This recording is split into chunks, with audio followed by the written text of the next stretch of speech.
Rede Amigo Espírita, uma ferramenta de união, interação e divulgação do movimento espírita. Acesse www.redeamigoespírita.com.br e confira nosso acervo disponível. Rede Amigo Espírita, divulgando, instruindo e unificando.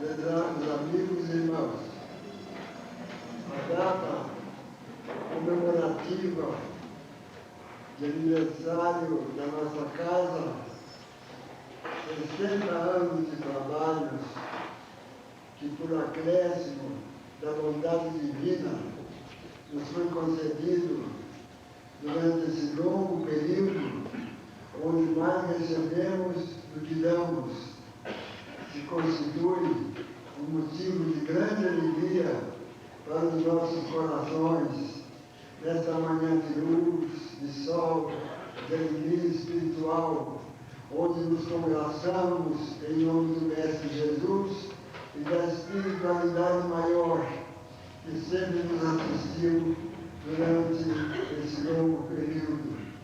Tivemos horas de muita alegria e horas de sofrimentos, como é natural, do percurso que encerramos nesse país, nesse planeta de expiação e provas. Não obstante, podemos superar as dificuldades do caminho e aqui nos encontramos hoje para a nossa comemoração, com a casa aberta, sempre aberta a receber aqueles que nos procurassem e dar-lhes o conforto do Consolador prometido por Jesus durante a sua trajetória humana.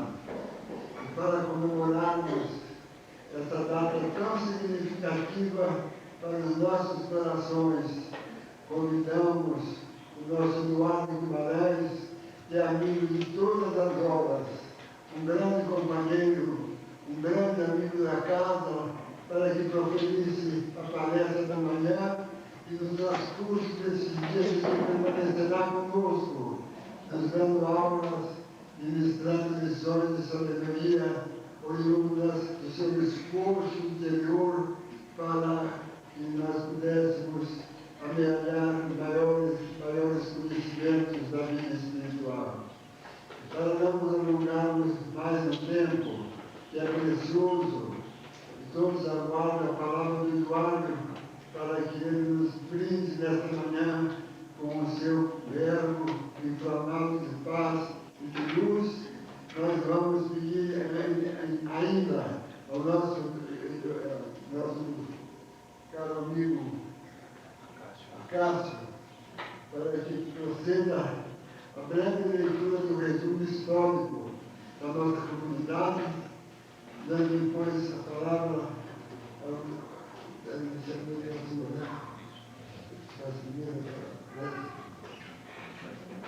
vamos trocar primeiro para a leitura dos trabalhos, depois de nossa casa procederá a leitura e em seguida o nosso Eduardo procederá a palestra da manhã. Temos programado para amanhã à noite o estudo, às 8 horas, terça-feira e quarta-feira a palestra final, onde retornará para a convivência dos seus.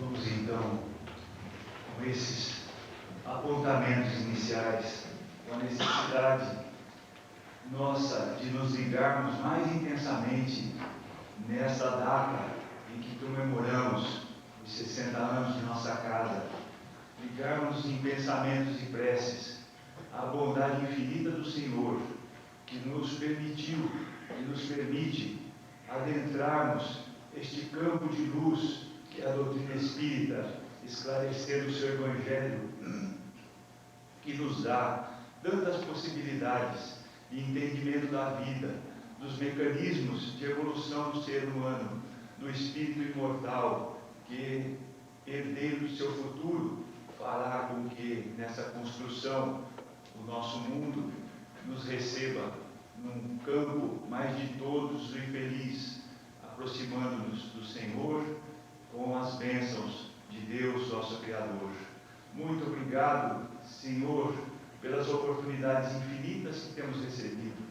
Obrigado, benfeitores espirituais, trabalhadores de todas as horas, que desde o início dos trabalhos que aqui se realizaram na fundação desse centro, vêm em sintonia com a espiritualidade superior, com Jesus no coração, trazendo-nos a herança deste trabalho infinito do bem, que nos possibilita recebermos aqui todo esse manancial de bondade, de conhecimento e de possibilidades espirituais.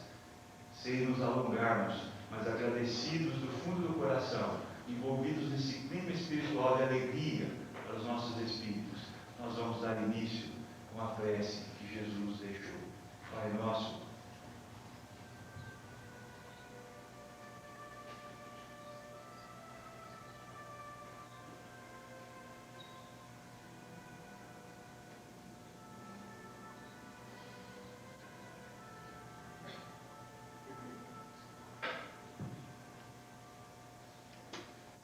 que assim seja.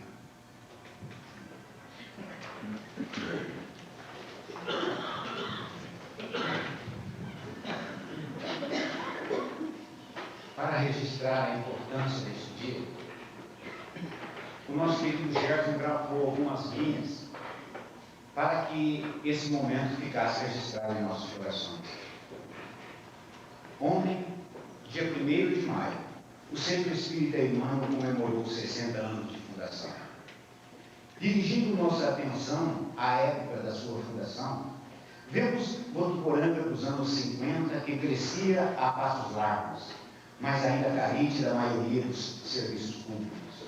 Naquela fase, marcada pelo pioneirismo, seu povo trabalhava bravamente na conquista da qualidade de vida já alcançada pelas cidades mais velhas e que lhe serviam de modelo. O momento se fazia propício para que a espiritualidade colocasse em andamento os planos anteriormente delineados, destinados a atender a comunidade em suas necessidades espirituais, morais, estendendo-se também na ação social aos carentes. Homens e mulheres de boa vontade se reuniram sob sua ação e estabeleceram os primeiros vínculos de fraternidade e mútua cooperação para fundar o núcleo à luz da terceira revelação. Emmanuel, que no século XVI iniciara a evangelização dos nativos da capitania de São Vicente, na pessoa de Manuel da Nóbrega, era evocado, após 4 séculos, para patrocinar os trabalhos e dar o seu nome à nova instituição, dirigida à comunidade de espíritos, oriundo de várias partes do país e do mundo, e que ansiavam para executar a tarefa que haviam assumido, antes mesmo de se encontrarem. Quando os fatos se encadeiam mostrando resultados claros e positivos, patenteia-se a conjugação de forças vindas do mais alto. Da velha porteira encontrada abandonada com uma inscrição semi-apagada, veio o nome da cidade. Desmembrada da fazenda Marinheiro de Cima por Guilherme João Tramba e Otávio Ritter, por determinação da firma Theodor Grieg, nascia Votuporanga em 8 de agosto de 1937. 12 anos após a fundação, o Centro Espírita, na residência do Sr. Romeu Gris e sua esposa Dona Hilda, com o Dr. Orlando, Van Ever, Nelson Siqueira e entre outros. Breve palavras sobre os seus fundadores. Senhor José de Moraes, o primeiro espírita da cidade, discípulo de Carlos Arsútil, de Matão, tendo vindo de Pirá, e grande trabalhador do espiritismo, desencarnado em 80. Dr. Orlando, médico fluminense que permaneceu em Votuporanga até 1958, deixando grande folha de trabalho em prol da comunidade leiga e espírita, desencarnado em 76. O senhor Nelson Siqueira de Oliveira, coletor aposentado, presidente do Centro Emmanuel em várias gestões, casado com dona Laurita da Silva de Oliveira, médium atuante na comunidade desde a sua fundação. Guilherme de Chamal, de nacionalidade austríaca, auxiliou no planejamento da cidade, desencarnado em 79, casado com dona Olga Chamal, a primeira professora da cidade, também desencarnada. Senhor Romeu Grise, casado com a dona Hilda. Professor Reinaldo Estevam Rossi, lecionou para várias gerações da cidade, também desencarnado. Numa breve visão histórica do Centro Espírita Emmanuel, localizaremos a sua primeira sede, que se situou à Rua Mato Grosso. Naquela época, os frequentadores que moravam distantes vinham a cavalo, em carroças ou charretas, e as crianças que adormeciam eram colocadas sob pelegos em uma saleta, enquanto seus pais assistiam à palestra. O progresso continuou. A cidade e a comunidade cresceram. Tornou-se necessária a construção de uma nova sede maior, que foi inaugurada em 1975, onde permanece até hoje, tendo seu atual presidente, o Dr. Carlos. Da comunidade do Centro Espírita Emmanuel surgiram as seguintes obras. 1954, Sociedade Beneficente Irmã Elvira, que construiu a creche Lar Irmã Mariana e que funciona desde 1958, contando ainda com vários departamentos. 1972, Departamento Assistencial Bezerra de Menezes, atualmente desmembrado, constituindo o Centro Espírita Bezerra de Menezes. 1984, Departamento Assistencial do bairro das Paineiras, onde atende a comunidade carente, atualmente Centro Espírita Chico Xavier. Nossos sinceros parabéns a esta casa, que o Mestre Jesus continue amparando esta oficina de amor e trabalho cristão através de Emmanuel, o mentor de Chico Xavier, que produziu livros sobre personalidades ligadas direta ou indiretamente a esta instituição. Ao querido médium e seu iluminado mentor, a nossa gratidão, associada a todos os espíritas do Brasil, pela dedicação e amor à causa espírita.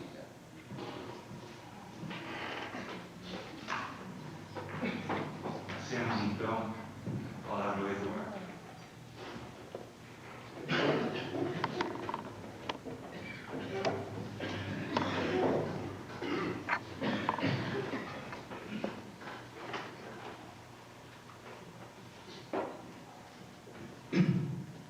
Queridos amigos, um bom dia a todos. Nós estamos aqui na condição do expositor que deverá, junto com vocês, comemorar esse dia feliz para todos nós. O Centro Espírita Emmanuel faz 60 anos. Já o conhecemos a questão de quase 20, talvez já uns 18 anos, por aí, que nós chegamos à cidade pela primeira vez e surgiu entre eu e o Romeu, depois pela comunidade, uma afeição muito profunda, muito sincera. A partir desse dia, questão de 18 anos atrás, a comunidade de Votuporanga passou a ser um ponto de referência espiritual na minha vida. E isso me enche de júbilo, de satisfação. Creio que eu tenho imenso carinho por todos vocês. Numa data como a de hoje, 60 anos de existência do Centro Espírita Emmanuel, me reportei à minha casa espírita, onde frequento desde os meus 8 anos. Isso já tem um tempinho. E me recordei dos 50 anos nossos, data redonda, dessas datas que pedem uma comemoração mais ostensiva, né? Porque é um número redondo, 50 anos, meio século. E me lembrei da felicidade, da intensidade, do apelo, da paixão com que eu conduzi as organizações da comemoração do aniversário. Realmente só quem vive a casa espírita, só quem se apaixona por ela, só quem sabe, numa data de aniversário dela, transpor o mesmo entusiasmo que tem quando realiza uma festa para um filho, uma festa de noivado, uma festa de casamento. Só quem faz isso dentro de si é que pode avaliar esse momento em que uma casa se mantém firme, presente, séria, coesa, durante tantos anos. Então, meus parabéns a todos vocês, né? Todos vocês em questão, que possam manter esse ninho de amor, essa colmeia de luz que nos agasalha e que nos acolhe tanto. Que eu possa, nos próximos anos, eu tenho um projeto de aposentadoria aos 68 anos de palestra. Então, tem mais 20 aí pela frente para trabalhar. Então, que eu possa encontrar esse auditório na minha vida nos próximos 20 anos, pelo menos, a fim de receber a inspiração devida para o trabalho que Deus, que Jesus me incumbiu. Que Deus nos abençoe. Um profeta. A época da chegada de Jesus, já havia essa expectativa da chegada de alguém, de um profeta, de um médium, de alguém que trouxesse novas luzes para o povo de Israel. Já havia transcorrido 500 anos que Zacarias, em 8 grandes previsões, as chamadas 8 visões monumentais de Zacarias, havia previsto a derrocada dos povos contrários, adversários a Israel. 500 anos sem profetas, 500 anos sem augúrios, 500 anos sem previsões. E o povo de Israel, acostumado à interferência de Deus na vida deles, uma das características da teologia judaica é exatamente essa. Para eles, Deus, em alguns instantes, interfere decisivamente, efetivamente na sua história. Para os judeus, o êxodo, o cativeiro na Babilônia, o dilúvio, todos esses acontecimentos históricos se constituíram a intervenção de Deus decisiva, ostensiva na sua história. Os judeus têm uma necessidade enorme do significado. Eles têm de entender, eles têm de interpretar, eles têm de conhecer os desígnios e os destinos de Jeová. Por isso, então, eles estavam abismados durante tantos anos, durante tantos séculos, Deus silenciar através dos profetas. Um profeta. Lá no salmista nós vamos perceber o medo, a apreensão dos salmos quando canta: Senhor, onde estão as vossas antigas misericórdias? Por acaso esquecestes as promessas que fizestes a Davi? Não vemos nossos sinais, já não vemos nossos estandartes, já não há profetas, e dentre nós ninguém, Senhor, sabe até quando. Não há profetas, e dentre nós ninguém sabe até quando. Meus queridos, eu ousarei dizer-lhes que desde 2002, ano de desencarnação do nosso Chico, esse clamor, essa apreensão do salmista e do povo judeu como um todo, cabe exatamente, perfeitamente nos nossos lábios. Senhor, dentre nós não há mais profetas, e nós não sabemos até quando. Isso situa o nosso Chico Xavier, o Francisco de Paula Cândido, como sendo, entre nós espíritas, o último grande profeta.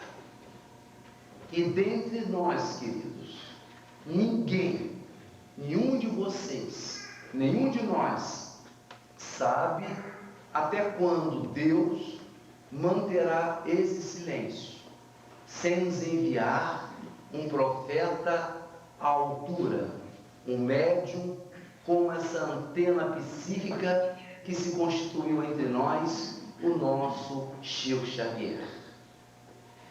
E é bom que nos acostumemos com isto. É bom que introjetemos esse conhecimento, a fim de que não for irmos em busca de outros médios, na condição de crianças espirituais, sempre dependentes de alguém, de um outro profeta que venha substituí-lo, não conseguindo nós mesmos dirigirmos as nossas vidas. Isso é um risco, isso é um grande risco, porque poderemos percorrer uma trajetória enganosa. Na ausência de uma informação segura, é melhor não ter a errada. Estamos nós numa estrada à noite, e diante dela há uma bifurcação. Não olhamos o mapa, esperávamos que ali tivesse uma placa, e naquele instante a placa ali está, apontando exatamente para onde queremos ir. Isso é uma alegria, isso nós relaxamos, nós ficamos contentes, não há apreensão, pois que a placa está nos apontando para onde devemos ir, e vamos chegar seguramente, porque a placa nos aponta. Mas eu lhes pergunto, nessa mesma condição, imaginemos que estamos na estrada e diante da bifurcação. Ali nós devemos escolher. O que nós preferimos? Diante da bifurcação, a ausência de uma placa diretiva ou uma placa que fora mudada por um grupo de vândalos que intencionalmente tentando nos conduzir para o errado, trocou a placa do seu lugar certo para o lugar errado, a fim de confundir os motoristas. O que nós gostaríamos? O que é preferível? Continuar a estrada sem a placa, confiando no nosso instinto, confiando nas nossas indecisões, indo passo a passo, tentando reconhecer o caminho que está certo ou errado, ou nos dirigir em função de uma placa errada. A placa certa é um desafogo. A placa certa é uma luz no nosso caminho. Contou-me o Romeu e a dona Hilda de quando, há muitos anos atrás, quando essas casas aqui estavam no seu início, um companheiro que já viu o trabalho do Lar Elvira, da creche, entusiasmado, teve a ideia de doar para a instituição um terreno onde pudesse ali construir um lar para abrigar meninas desamparadas, moças, ou seja, uma extensão do trabalho da creche.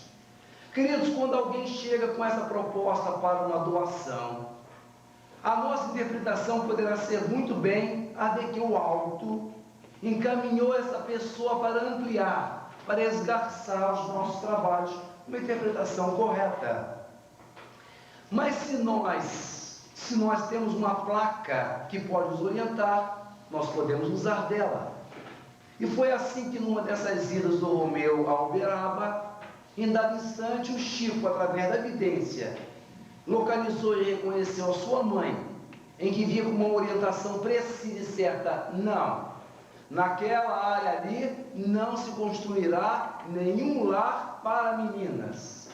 Pronto, a placa resolveu, orientou, e aquilo que em princípio, cuja leitura era a operação ou a insinuação do alto, se desfez, quando o alto disse que não era ele quem estava operando. Na ausência de um profeta deste, caberia ao grupo analisar, sondar os riscos, prever as condições e circunstâncias, imaginar os problemas, as soluções, enfim, o grupo estaria sozinho, através da inspiração, da intuição, mas sem uma informação precisa a respeito do que lhe aconteceria. E essa segunda condição, queridos, nesse instante, cabe a nós. Porque a mediunidade, ela tem uma certa semelhança com a criação artística. O artista Ele não pode de antemão dizer quando ele vai produzir uma peça de arte. Pode ser um grande pintor, mas existe um momento qualquer em que se conjugam forças espirituais, em que faz com que o artista produza, e ele, no momento de paixão, de incêndio, de criativo, ele cria, ele joga na tela aquilo que vem dos planos da vida, e surge a criação, o quadro. Ele não poderia de antemão dizer que ia produzir um quadro daquele jeito. Assim acontece com a literatura. Um grande escritor, ele não pode pensar e dizer, bom, agora eu vou fazer um soneto lindo. Isso não acontece. A arte está fora do domínio humano. Aquele que a possui para criar, ele tem de esperar a conjugação dessas forças, desses processos, e o momento aparece para ele criar, e ele vai criar em algum lugar. A mediunidade, sob esse aspecto, tem uma semelhança muito próxima com a criação artística. Não há nenhum mecanismo, não se conhece nenhuma trajetória capaz, eficiente, de se produzir o médium. Ele é um fenômeno da vida. Ele aparece sem que ninguém saiba que ele apareceu e por que ele apareceu. Ele surge numa grande cidade ou num sítio distante, solitário. Ele aparece como um fenômeno único e especial da vida. As mesmas forças que conjugaram a criação artística entraram em campo para a criação e a produção mediúnica.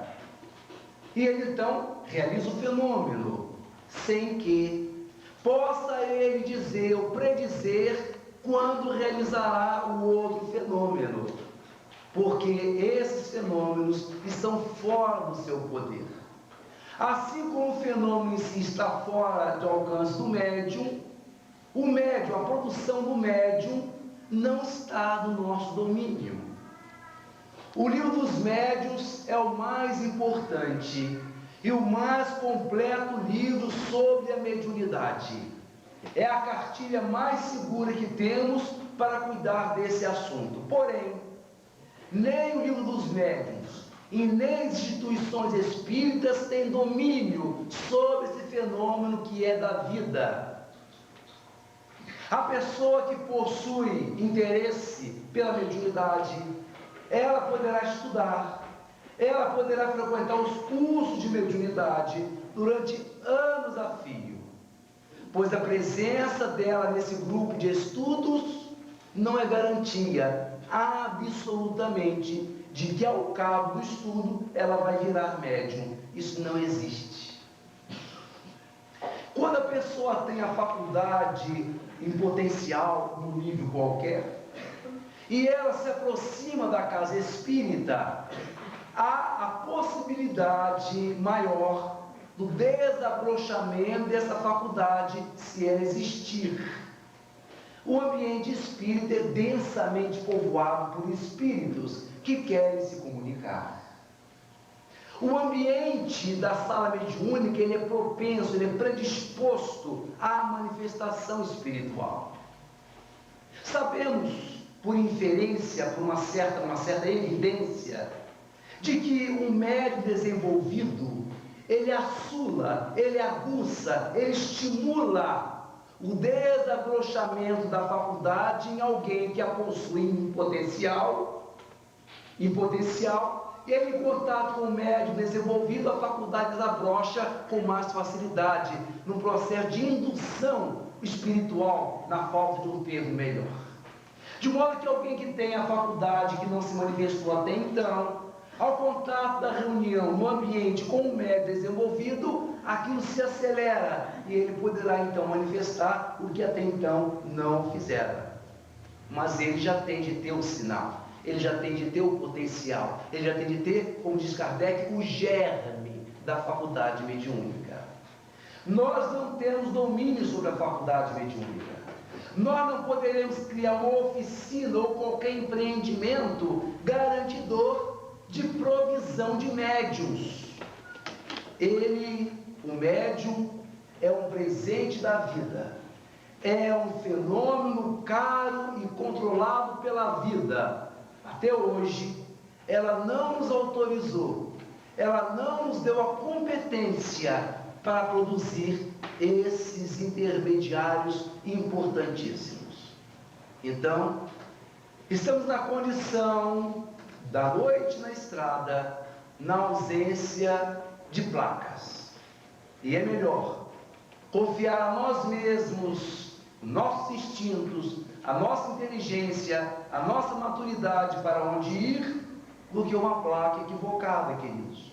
Os erros são muito maiores, o equívoco será muito maior, porque certamente não chegaremos, ou chegaremos muito mais tarde, com muito mais dificuldade, ao nosso objetivo. E a faculdade mediúnica, queridos, não poderia estar no domínio humano. O ser humano tende a conformar, a acomodar, a transformar tudo em seu benefício particular, segundo metas utilitárias, humanas, bem mundanas. Os próprios princípios espirituais, se eles não forem protegidos por leis espirituais, se eles estiverem no domínio humano, o homem poderá desenvolver coisas muito boas, mas coisas também terríveis. Nós temos isso no campo científico. A descoberta do átomo, que deu ao campo da medicina a possibilidade dos diagnósticos precisos, em alguns ensaios, em alguns esquemas de diagnóstico muito bons. Essa mesma descoberta do átomo, que deu a energia nuclear, uma alternativa para a ausência de energia, o mesmo conhecimento do átomo nos levou à criação da bomba atômica, em que no panorama atual, as nações que já possuem o artefato tentam bloquear outras nações que, ao que parece, imaturas politicamente falando, estão se insinuando e conseguindo, aqui adquirindo a tecnologia nuclear, a tecnologia da bomba atômica. Então junta-se a América, a Europa, para coibir alguns países que começam a dominar a energia nuclear, porque sabem de antemão que, uma vez conseguido esse conhecimento, ele poderá ser utilizado para fins de exterminação. Se a mediunidade estivesse também no nosso domínio, se ela pudesse ser controlada por qualquer processo humano, ao lado das grandes produções de luz e de beleza, ela também seria utilizada para os desígnios maus, para as utilizações negativas que são próprias de nós outros. No livro A Experiência Psíquica, Experiências Psíquicas atrás da Cortina de Ferro, a Sheila Strander e Lee Schroeder, dois jornalistas americanos, fazem uma incursão pela Rússia, pela então antiga União Soviética. Porque nessa época, a Rússia estava extremamente interessada nos chamados fenômenos psicapa, ou psicapa, ou psicocinesia, ou telecinesia. O que são esses fenômenos? Através da força mental, um sensitivo, ele faz girar, mover-se dados, entorta garfos e colheres, faz deslocar objetos e, segundo os cientistas da União Soviética, essa força, já reconhecida na natureza humana, se pudesse ser dominada, concentrada, se constituiria um excelente instrumento de guerra. Daí que a sensitiva Nina Kolagina, Bárbara Ivanova, Nélia Mikhailova, as 3 sensitivas portadoras de psicar ou psicapa, foram elas estudadas, escrutinadas por Moscou, para saber se realmente elas tinham aquela força e em que potência. Porque uma força desta, direcionada, por exemplo, a uma alavanca em que liberaria a emissão de um míssil atômico, poderia fazê-lo. Não precisaria de um homem, de alguém ir lá e puxar a alavanca. De Moscou, eles puxariam uma alavanca da Europa, sem nenhuma interferência humana, sem nenhum controle humano. É interesse de Moscou. Portanto, concentrar, conhecer essa energia para esses fins. E os Estados Unidos também, a essa época, percebendo o perigo, começou a desenvolver alguns ensaios para o conhecimento dos fenômenos de psicapa ou de telecinesia. O Wolf Messing, que foi um dos maiores sensitivos russos, ele estava fazendo uma apresentação no teatro. Naquela época, isso era um espetáculo. Ele fazia a demonstração dos seus poderes mentais. Ele dominava as pessoas mentalmente. Ele fazia um comando sobre a cabeça de alguém e a pessoa, como se estivesse sendo teleguiada, como não? Teleguiada, ela fazia aquilo que ele comandava mentalmente. Numa noite, ele é raptado por um carro, sem saber para onde ia. Em dado instante, ele está diante de Joseph Stalin, o grande ditador russo. Queria saber se o Wolf Messing tinha realmente aquela capacidade de dominar mentes. Estabelece uma prova, pede uma prova. A prova se constituía de que no dia seguinte, o médico deveria ir ao Banco de Moscou e de lá, sem que tivesse conta e esse recurso, tirar do banco 100.000 rublos, uma quantia enorme no dinheiro russo. O Wolf Messing se dirige para o Banco Cox, o Banco de Moscou, e rasga uma folha de papel ofício ao meio, sem contorno, sem uma régua, rasga um pedaço de papel e o entrega ao caixa. Ao mesmo tempo que exercia sua atuação mental sobre o caixa. E coloca sobre a bancada uma bolsa.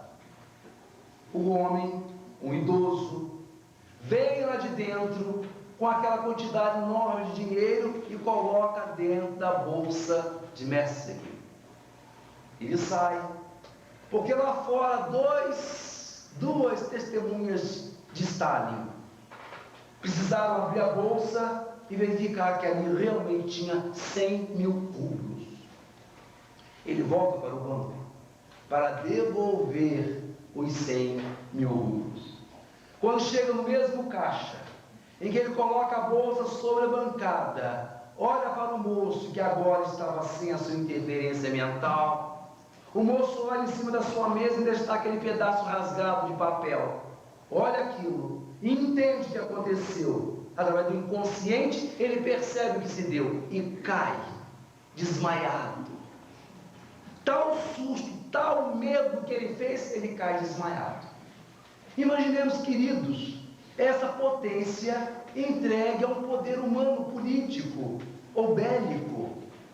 A vida não deixa.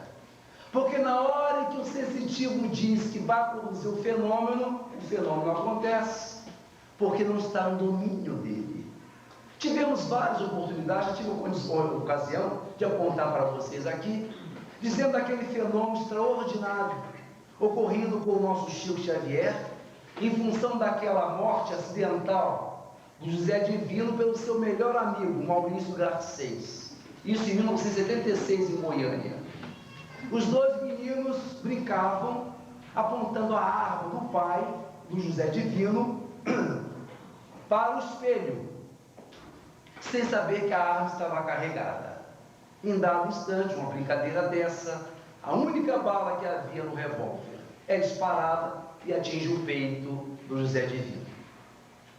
A família do moço processa o Maurício Garcês. Ainda sabendo que ele era o melhor amigo, mesmo assim processa. As duas famílias se desentendem.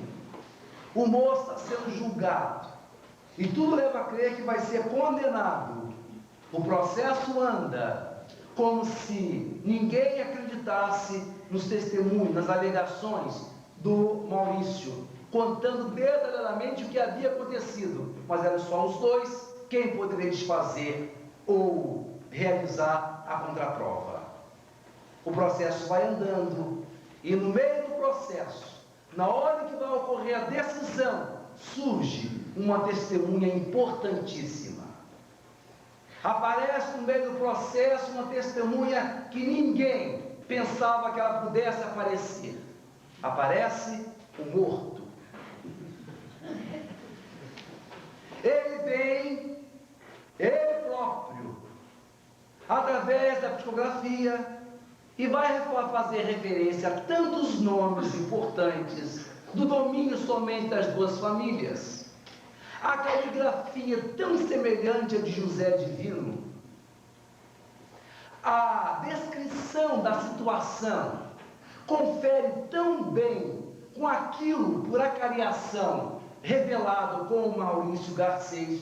Tudo isso é tão perfeito que o juiz Damar Bastos, ele decide, em função daquela peça de psicografia, absolver o Maurício Garcês. Escândalo. Os jornais da Europa e dos Estados Unidos trouxeram em primeira página mensagem mediúnica. No Brasil, só isso aqui, pra gente, Brasil. Mensagem mediúnica no Brasil absolve assassino. Foi escândalo. Porque quando poderia se imaginar que uma ação dessa extemporânea, extraordinária, sem controle humano, poderia fazer parte de um laudo, de um processo e se constituir em prova documental? Quando poderia se imaginar? Nunca, queridos. Mas foram as conjunções de forças, foi o momento, foi aquele instante em que o médium, os espíritos, todos acharam que poderia dar essa interferência. E aconteceu que o moço se libertou. Imaginemos, queridos, se esse processo se vulgarizasse, se nós tivéssemos médiuns para desfazer os enganos da nossa justiça, os nossos investigadores não trabalhariam mais. Não haveria mais nenhum interesse da polícia em pesquisar. Esse caso está difícil, já procura lá seu fulano, ele vai resolver isso para a gente. Não seria assim? A pergunta, uma acariação, um diz que fez, o outro diz que não fez. Espera aí, vou resolver sua questão. Fulano, incorpora aí seu fulano, seu guia. Vamos fazer isso. Não, também está dizendo que não foi. Isso não existe. Essa ingerência espiritual dos processos humanos não acontece, porque nós tenderíamos a abusar disso. E a prova disso, eu li a questão de alguns meses atrás, uma ação judicial no sul do país.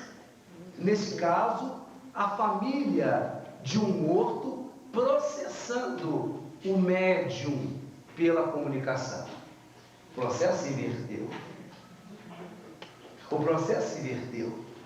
Agora a alegação era tão infundada, havia tanta inconsistência na comunicação, que a família, nesse caso, está processando o médium por aquela comunicação. Vejamos, portanto, que os processos espirituais não estão no domínio humano e nem poderia estar.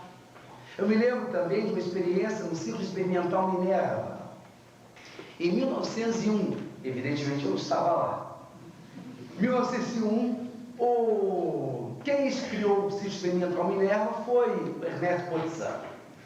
Ele ficou tão interessado com a Faculdade de Efeitos Físicos de Osório Paladino que criou uma instituição para pesquisar a médium.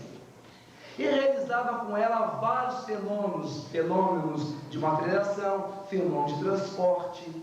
E nesse último grupo de fenômenos de transporte, ele viu coisas maravilhosas. Em 1901, o espírito de John King, que segundo dizem ser o pai de Kent King, aquela entidade que se materializava por Brooks, pela Florence Cook, o espírito de John King, através da voz direta, orientava as reuniões. A voz direta é uma voz que aparece nesse ambiente falando sem que ninguém saiba de onde vem aquela voz.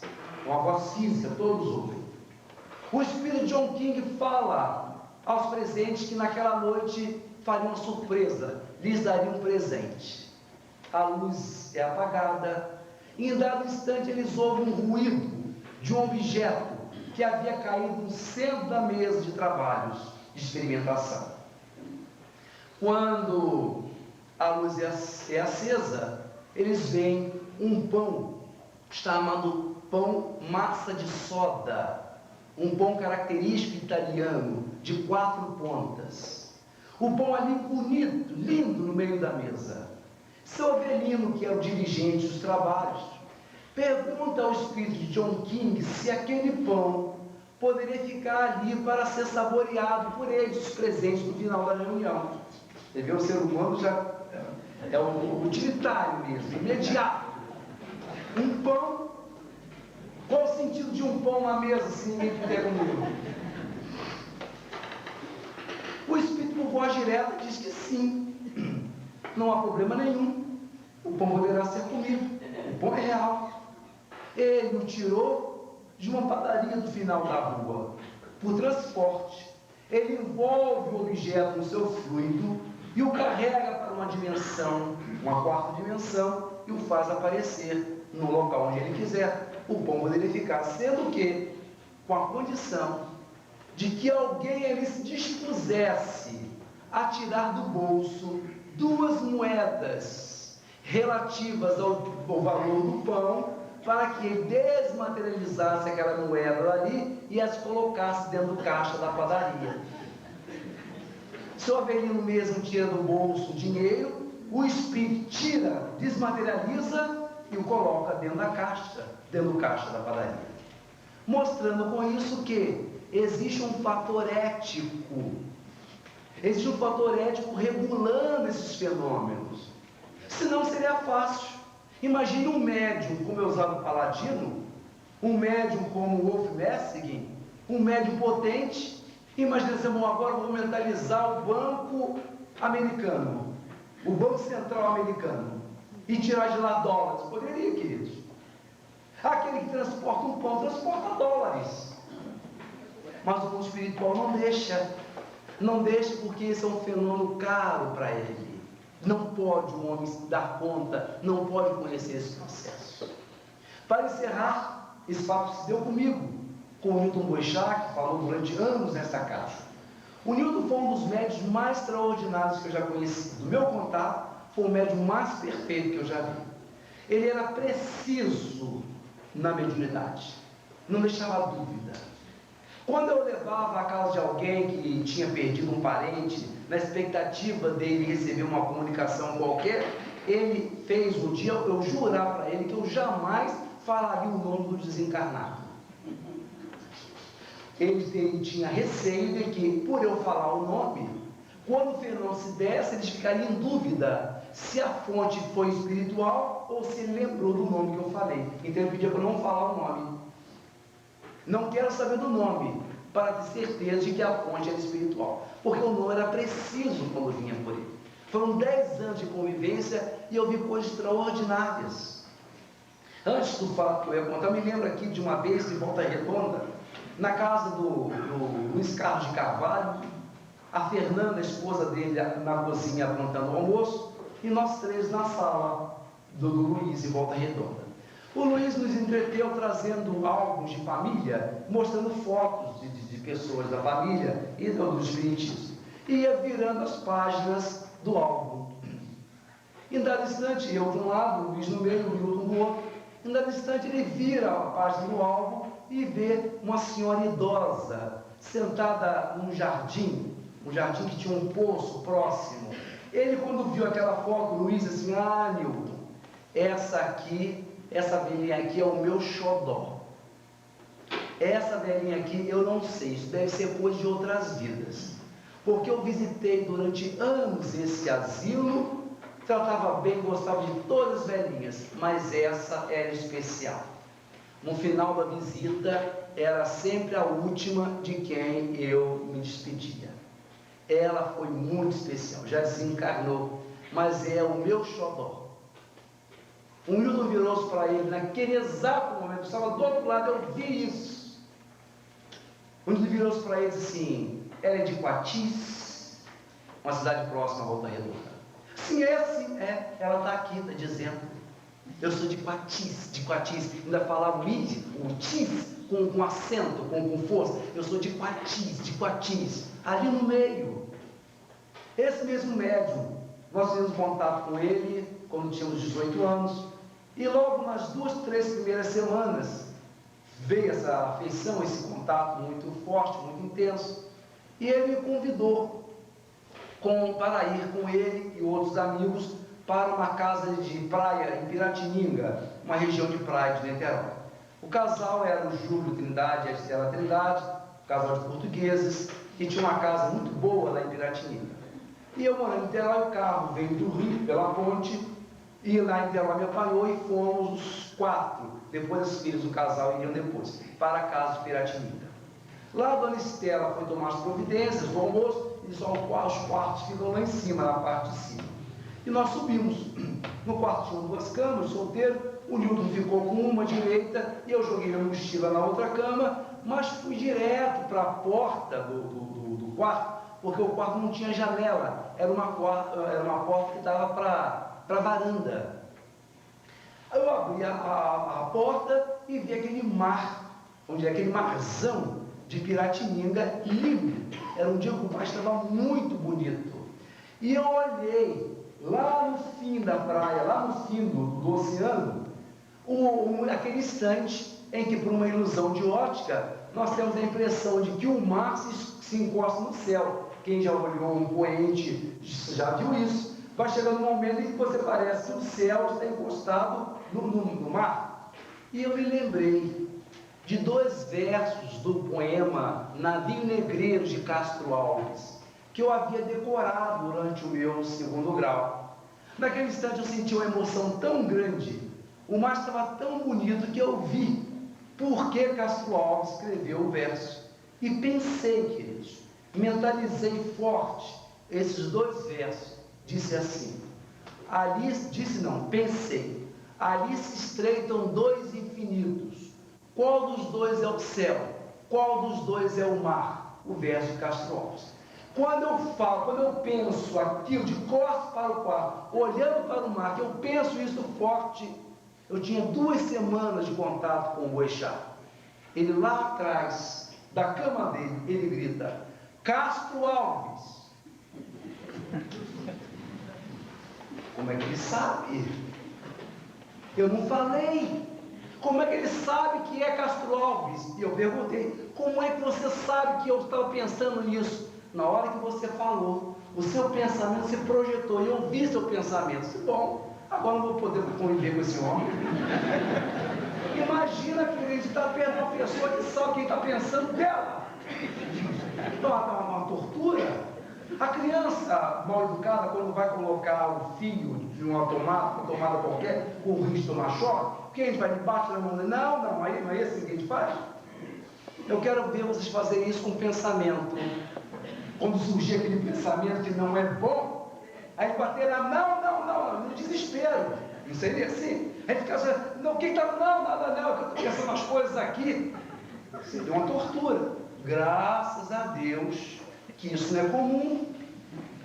Isso acontece de vez em quando. Porque senão a gente seria um problema. Grandes problemas ocorreriam em função disso. Tanto com relação a outros, quanto em relação à nossa própria vida, com os nossos mais próximos. Aquela hora em que tem vontade de falar alguma coisa e não fala, pronto, a pessoa já teria sabido, já falamos, seria um desacerto. Isso vem provar que o mundo espiritual não quer essa ingerência no mundo material. Ele deixa conosco, somente conosco, a incumbência de nos dirigir, de nos orientar. A mediunidade vem em alguns momentos em função de conjunções de forças para acelerar, para dar presença, para mostrar que existe. Mas o mundo espiritual não interessa essa manifestação ostensiva a todo momento. É o que nos informa a questão de número 802 do Livro dos Espíritos. O codificador pergunta: pois que o Espiritismo veio marcar um processo de progresso na humanidade, não seria então interessante que os espíritos realizassem fenômenos ostensivos, grandiloquentes, intensos, para fazer com que todos acreditassem? Bela pergunta, não? Bela pergunta. E sabe a resposta. As entidades dizem ao codificador: mas você está se referindo a milagres. E milagres Deus os realiza diariamente. Mas Deus, na sua bondade infinita, Ele não quer que a criatura se encontre na espiritualidade. Ele não quer encaminhar as pessoas através dos fenômenos mediúnicos, e sim por seu raciocínio, por seus próprios méritos. 801, podem conferir, Livro dos Espíritos. Fica claro que as entidades vêm ao mundo material, dão presença, jogam as suas maravilhas, nos encantam, nos deslumbram, mas quando nós vamos, humanos, manhosos que somos, mas não, é isso e pronto. E tem-se assim. São fenômenos garantidos e protegidos pela vida. Eles não querem essa manifestação ostensiva como nós gostaríamos. Por que eles não realizam isso em todo lugar? Porque não querem. Parece que eles desejam que a pessoa, para se aproximar desse campo, que ela construa alguns valores morais. Não que sejam pessoas melhores do que as outras, não é exatamente por aí, não. Mas é que se pede que a pessoa, para ter acesso a esses processos, que ela tenha um certo pudor, que ela tenha respeito, que ela veja essa coisa com algo de espírito, de sagrado, para não vilipendiar, para não estragar, para não estragar tudo que eles produzem. Para que a pessoa tenha contato com eles, há que se ter um mínimo de espiritualidade e respeito. Essas produções mediúnicas ou ditas mediúnicas que nós temos visto aí pela psicografia, isso se dá em função de espíritos levianos que têm um conhecimento extremamente limitado. Isso, queridos, partindo do pressuposto que ali realmente há espíritos, porque há produções totalmente fraudulentas. Mas isso acontece com espíritos que não têm nenhuma visão espiritual e não conhecem os fenômenos da vida.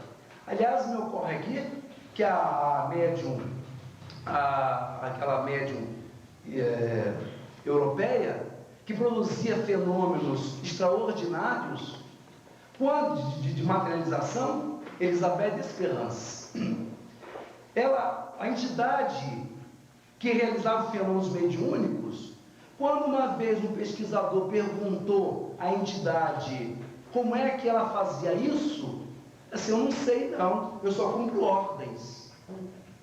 Alguém me fala que eu devo fazer assim, eu faço. Ou seja, a própria entidade que realizava os fenômenos com Elizabeth Esperance não tinha conhecimento técnico do processo, cumpria ordens, mostrando que existe uma hierarquia de conhecimento e que o conhecimento mediúnico não está no nosso domínio. No item 347 do Livro dos Médiuns, o codificador ainda é mais claro, mais verdadeiro com relação a isso. Diz ele que os grupos que fazem experimentação Os grupos dedicados à experimentação, não há como eles existirem sem médiums. Mas as casas espíritas plenamente constituídas, o médium, a existência do médium é importante, mas não necessária. Há inúmeras atividades, diz o codificador. Há inúmeros empreendimentos, inúmeras ações que a casa espírita pode realizar mesmo na ausência dos médiuns. Chega Allan Kardec a dizer que os grupos que só vivem em função da mediunidade correm o risco de em algum momento não possuírem um médium e não saberem o que fazer. Ou seja, existe a possibilidade. Acrescenta que isso às vezes é uma iniciativa do próprio plano espiritual, não se manifestar, não realizar fenômenos, para deixar que nós procuremos, estudemos, avaliemos, assenhoreemos-nos daquilo que já está escrito, aquilo que já tem para o nosso trabalho de pesquisa, de entendimento. Então o próprio plano espiritual diz assim: bom, por algum tempo não vamos. E se eles não quiserem vir, nós não podemos ir. Eles dizem: não vamos. Vamos deixar que eles possam introjetar, que eles possam assimilar minimamente tudo aquilo que nós já mostramos. E talvez, queridos, essa é a nossa impressão. Talvez seja isso que o plano espiritual queira do movimento espírita. Ao invés de manhosamente procurarmos placas errôneas, que nós debrucemos sobre aquilo que já está escrito nas várias obras mediúnicas e não, para nos acercar daquele material, desse tesouro que está à nossa disposição e que nós, no afã de capas de livro novas, de novidades novas, de outro médium, nós nos desapercebemos desse material e não damos a ele o que já existe devido valor. Eu tenho certeza, eu só não vou perguntar porque eu não vou tumultuar a reunião, eu tenho certeza que aqui ninguém leu os 400 livros do Chico. Ninguém leu. Só o Chico. Imaginemos o que existe aí de material. O mundo espiritual, segundo o codificador, item 347 do livro dos médiuns, diz que é providência deles se afastarem e nos deixar a sós, vendo essas coisas com argúcia, com mais entendimento, aprimorando o nosso conhecimento. Eles se afastam. Um profeta: Senhor, já não vemos nossos sinais, já não há profetas, e dentre nós ninguém sabe até quando. O fenômeno Chico Xavier é um fenômeno da vida, é um fenômeno que amadureceu no tempo e no espaço, dando por pérola, por joia singular, a sua faculdade mediúnica, em que ali se associou a potência mediúnica. Chico Xavier, dizem, que possuía todas as faculdades mediúnicas, todas aquelas listadas no livro dos médiuns, Chico as possuía, dizem os mais entendidos. Então, a potência mediúnica era extraordinária. Mas se juntou a essa potência mediúnica um arcabouço moral imbatível. Juntou, então, a arte de amar, a moralidade desenvolvida com a potência mediúnica. Isso, queridos, nós não vamos ver a qualquer hora, com qualquer um, em qualquer momento. Não, isso é um processo da vida. Nós lamentamos, por exemplo, a morte de Beethoven. Imagine a época de Beethoven, o grande músico. Imagine vocês, os músicos, pensarem consigo: e agora? O que vai ser de nós? Beethoven morreu. Morreu, deixou a sua obra. Falamos no campo dos líderes religiosos, Lao Tse, Confúcio, Mahatma Gandhi. Gandhi fez o que fez, libertou a Índia, lançou semente de paz por o mundo inteiro, morreu, e a Índia não ficou. E agora, quem vai ser de nós sem Gandhi? Assim, na cultura, na literatura, nos líderes religiosos, nos líderes do mundo. São processos que a vida nos presenteia, são fenômenos que a vida nos dá na hora em que ela bem entende quando deverá fazê-lo, e que nós, como presente, não podemos pedir. Ela que decide quando vai nos dar. Então, queridos, na condição de espíritas, somos os maiores conhecedores do fenômeno mediúnico, que agora acontece nas igrejas evangélicas, na igreja católica, em todo lugar acontece mediunidade. Mas sem a cartilha, que é o livro dos médiuns, sem o entendimento que nós temos ou que deveríamos ter.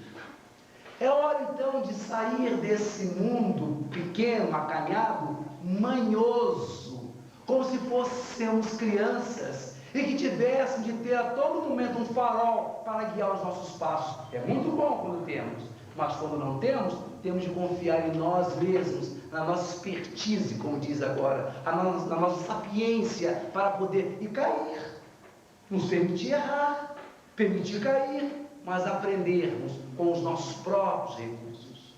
Esse é o dom da vida, que não pode estar ao nosso sabor, porque nós simplesmente malbarataríamos, nós vilipendiaríamos esse processo. Então é hora de adultamente, maduramente, não ficarmos correndo atrás de alguém que pudesse vir substituir o Chico, ainda que seja nas comunicações consoladoras. O Marcelo Sotomayor, que já esteve aqui nessa casa, no seu livro Por Trás do Véu de Ísis, ele narra a trajetória que ele fez no Brasil inteiro. Uma mãe a tiracolo, ela narra um afã, na expectativa de receber uma mensagem do seu filho. Queria, como qualquer mãe desesperada, gostaria de receber uma mensagem assim. Ele anda com ela por todos os rincões, por todos os lugares onde havia notícia de que havia um médium, uma boa filtragem. O livro acaba sem que ela tenha conseguido a comunicação, pelo menos nos moldes daquele grau de garantia que o nosso Chico nos favoreceu. Então, queridos, não há profetas. E o que é pior, dentre nós, ninguém sabe até quando. Para encerrar, eu estou rouco, que é vontade de falar até meio-dia. Vocês deram sorte, eu estou rouco, vou ficar por aqui. O Newton me contou esse episódio, ainda em Pedro Leopoldo. Frequentava essa época lá a Cleone Matos e a sua mãezinha, Dona Ida. As duas iam regularmente ao Chico. E numa dessas visitas, quando as duas vão abraçar o Chico, em dado instante o Chico diz assim: Cleone, meu bem, você tem orado? Ela tinha um psiquismo muito espiritado, muito armado, e diz assim: Chico, você já vem você com essas suas coisas. Por que é que você está perguntando se eu estou orando? Tem alguma coisa aí? Mas ela reagiu de uma maneira tão diferente que ele achou que ela não estava preparada para receber a notícia. Ele achou e não falou. Um mês depois, o Chico em casa, ela tinha o telefone da casa do Chico, a moça que trabalhava para ele atende o telefone e viu uma mulher desesperada chorando do outro lado da linha. Ele toma o telefone, é a Cleone. Ela, fungando e respirando, intensa, sem conseguir falar, é ele quem se adianta. Diz: ah, Cleone, eu sei, você não está conseguindo dizer porque você está muito abalada. Você está querendo me dizer que a nossa mamãe Ida desencarnou hoje, é isto? E ela então para um pouco, se refaz e diz: mas é exatamente isso, Chico. Então você já sabe, você já sabia? Sim, eu sei disso há quase um mês atrás, quando da sua vinda aqui com ela. Quando vocês foram me abraçar, vocês vieram me abraçar e junto veio o seu pai no meio das duas. Ele veio e me abraçou e ficou meio desassossegado, meio nervoso, agitado do meu lado. E de vez em quando me dizia: Chico, eu estou numa alegria, Chico.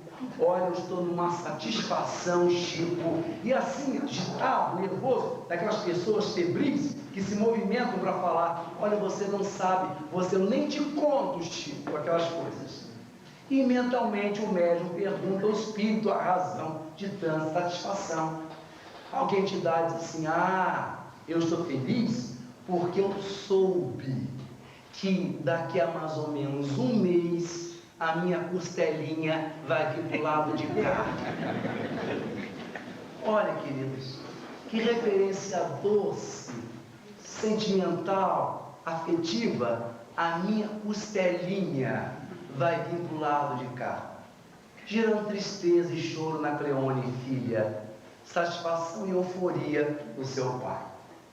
Queridos, isso aconteceu. Agora, não precisa cada pessoa que morre ter um médico para dizer que sobrevive. Não existe isso. Por inferência, por evidência, por dedução, se a mãe Cleone sobreviveu, se o pai avisou o Chico que ele estava vivo, que estava feliz porque ela ia chegar lá, as nossas mães, nossos filhos vão sobreviver. Acerquemos dessas obras maravilhosas. E nos momentos de dor, nos momentos de aflição, leiamos-las e poderemos sentir o mesmo impacto, ainda que a mensagem não seja do nosso filho, da nossa mãe, do nosso irmão. Neste dia de outono, nesse 2 de maio de 2010, em que o Grupo Espírita Emmanuel completa 60 anos de existência no plano físico. Neste 2010, em que as comemorações se fazem em torno desse homem que nos trouxe o que há de melhor de espiritualidade, lembrem-se, em português, no nosso idioma. Não precisamos de tradutores que certamente traduziriam de uma maneira um pouco distorcida, como qualquer processo. O raso são aqueles que não, processo de tradução. Nós lemos Emmanuel, nós lemos André Luiz no nosso idioma e podemos viajar com as maravilhas de há 2000 anos de Ave Cristo e de renúncia, porque conhecemos a língua, ela é nossa, e Deus nos prodigalizou esse grande presente, esse profeta que há de iluminar durante muitos séculos, se nós quisermos, os nossos caminhos. Nessa manhã, então, tão especial, de aniversário da casa, do aniversário do Chico, dos seus quase, o que seria 100 anos do Chico, caso estivesse no corpo físico, nós poderemos reunir as nossas emoções e dizer a Deus que foi tão fácil, Senhor, chegar aqui. Foi tão fácil chegarmos a essa casa e sermos acolhidos como somos. Ninguém aqui nos pergunta o que nós temos, por que a gente veio. Não nos pede nenhuma credencial, nem roupa diferente, nenhuma postura diferente. Simplesmente entramos e sentamos, e por isso nos tornamos merecedores do carinho, do sorriso, dos abraços de todos que aqui estavam. Senhor, essa casa, instituição espírita, faz isso, sem que até hoje tenhamos nós prestado atenção de como é fácil estarmos aqui bebendo esse licor divino. Quando tanta gente lá fora se descabece, se desespera, se desorienta, sem nenhuma condição de se aprumar, porque não deram a si mesmos a condição de procurar um refrigério, o acolhimento que nós escolhemos. Mas tem sido tão fácil, Senhor. Basta um pouquinho de disciplina para que aqui estejamos nos elevando e bebendo na fonte da espiritualidade aquilo que há de melhor para a nossa vida. Por isso, Senhor, eu senti vontade enorme de te agradecer essa bênção que o Senhor nos deu, que é o Centro Espírita em nossas vidas, o Grupo Espírita Emmanuel em nossas vidas. Me permito, queridos, embora não seja militante da casa, me incluir, porque como para vocês, para mim também, eu agradeço a Deus a existência dele.